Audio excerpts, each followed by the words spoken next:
Differences in thinking, processing, and decision making in men and women is going to be the topic for today. And don't forget that in the general, we are considering men and women understanding their differences, especially in marriage. Have you ever presented like a simple problem to your spouse only to get an answer that completely like felt out of place? Or maybe you wanted to make a quick decision about something very, very small, what you consider as small, but your partner needed hours to think it through. Men are logical, men calculate. A man won't tell you what he is feeling right away, but he will tell you what he is thinking. So your man might not experience his feelings to you, but he will tell you about his thoughts. When you talk to a man, all you hear is information.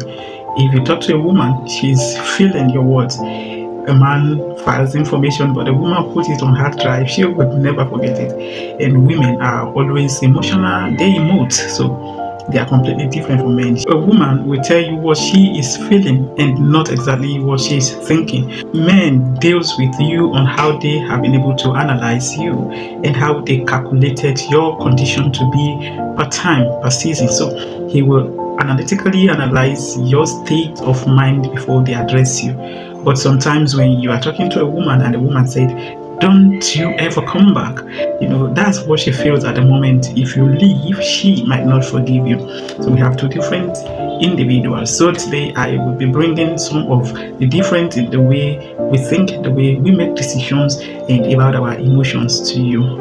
And my name is Helen, the convener for Marriage on the Rock and Singles with Purpose. The number one difference I want us to analyze about men and women is that a man is compartmental, the way they think, and then a woman have a connected way of thinking.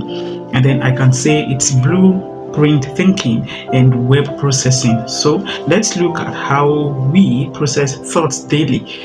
Men, they focus on like the blueprint. They often process thoughts in distinct focus boxes. When a man is dealing with work, he is dealing with work. He's in the work box. So when again he's trying to relax, he is in the rest box. He does not want to do anything outside those boxes. So deciding on something usually means that he will isolate that issue from every other outside noise to find a direct fix. But let's look about my gender. Women are more relational. They are interconnection, like a web. So women, on the other hand, they tend to process information like interconnected webs. So one decision, they want you to decide on the budget, on the dinner, the school fee, the rent, everything together. Women can pack all of this together and be presenting it to you at the same time. But men cannot really deal with issues except one at a time. So the problem, I think the friction happens now when one spouse wants a direct isolated fix, and then while the other is trying to manage the bigger picture. So that is where we always have like issues between husband and wife. Okay, the wife presented about 5 issues at the same time. She wanted solutions right away, but the man cannot fix more than one at a time. I think we should understand about this. So, madam, when you're bringing about 5, 6, 7 issues to your husband at the same time, you end up confusing him. Allow him to fix them one by one without any tussles, without any issues, without any pressure. Allow him rest. Allow him to breathe. He will definitely end up fixing all those issues, but let him concentrate, okay? That is how God wired men. The second part I want us to quickly review is about internal versus external processing. Quite different. Men are internal, they process information, they process things internally, while women, they process externally. So when faced with a decision, how do you walk through it? That is the question. The internal processing, many husbands, they process quietly before speaking. They analyze options internally and prefer to share only when they reach a final conclusion. So no matter how you pressure them, they might not have an accurate answer for you at that moment until they were able to process everything and then they were very sure about their decision. That is when they love to speak to you. Now let's check out the external processing. Many wives, they process out loud. They're talking through option. They explore possibilities and discussing feelings. Is the decision-making process. not the final verdict. So if you don't understand this, one partner may feel shut out by the silence, while the other feels overwhelmed by the undefined ideas. A woman wants to carry you along as she's thinking, as she's processing the ideas. She wants you to be part of it. She's talking through all the options, and your wife would like your contributions and all of that. But men are not made like that. They love to process all the pros and cons internally before they will bring out what is inside of them. This is one thing we should try and understand about our differences, about the way we process informations. We don't think alike. Both men and women will be completely different in the way we process information. So, woman, when you are bringing all those ideas, yes, we know that your ideas are very brilliant, they are good, but please allow your husband to process them internally before he would be able to give you an accurate and correct conclusion about it. So you might need patience. So sometimes you just have to pour it on them and then give them some breathing space to go through it, to process through it. Don't feel abandoned. No. He is simply trying to process all you have said to him internally before he would verbalize his final conclusions. We should try as much as possible to understand this. And to men, you would learn to just say yes to your wife sometimes. Okay, I'll get back to you, and not just complete silence.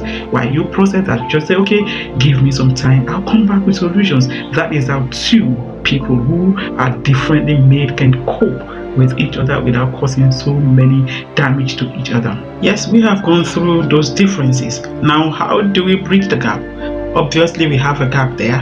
So how do you stop these differences from becoming unnecessary conflicts in your marriage? Number one, give your spouse room to process. So if your spouse needs time to think, don't force an immediate answer. So instead of, why can't you just answer me now? Try to understand him, and you come back to that issue later. Give him room, give him some room, give him some space to process. It's not the same as he is ignoring the issue. You just have to process it. 2, know whether you are brainstorming or deciding. I mean, if your spouse is talking through several possibilities, don't automatically assume that every statement is the final position. So you can ask, are we brainstorming right now, or are we trying to make the final decision? Then that question can really prevent a lot of unnecessary argument between the two of you. No need for assumption whatsoever. Clarify, ask questions to know the page you are in. If you are making decisions or you were just brainstorming, it will help you a lot. 3, please don't make your way the only right way. So if your spouse thinks differently from you, it doesn't automatically mean that your spouse is difficult or is slow or is insensitive or unreasonable. Sometimes the very difference that frustrates you may be the difference that protects your marriage from making one-sided decisions. So you are not the best at thinking. Give your significant other room to also express him or herself. That decision you feel is the best might actually not be the best. So the two coming together should become stronger and not tearing each other apart. 4, learn to use your differences as a strength. A more compartmentalized approach can bring focus, clarity, and efficiency. And a more connected approach can bring like a perspective, foresight, and thoughtfulness. So one can help move things together, the other can help you see what you are moving into. So, and a healthy marriage needs both. So your differences are supposed to come together, and then you form a formidable team together and not at each other throat at all times because you feel you are the best. Remember that we complement each other and we don't compete against each other. Let me conclude this way, that your spouse may not think exactly the same way you think, and that's okay, very much okay, because marriage doesn't require two people with identical mind.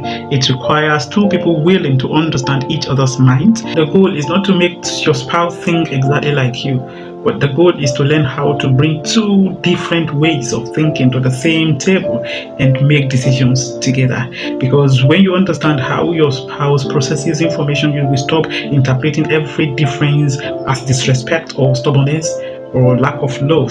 So you begin to see things differently as something you can work with, and then rather than something you have to fight. I'll leave you with this today, and I pray that the Lord will help our understanding.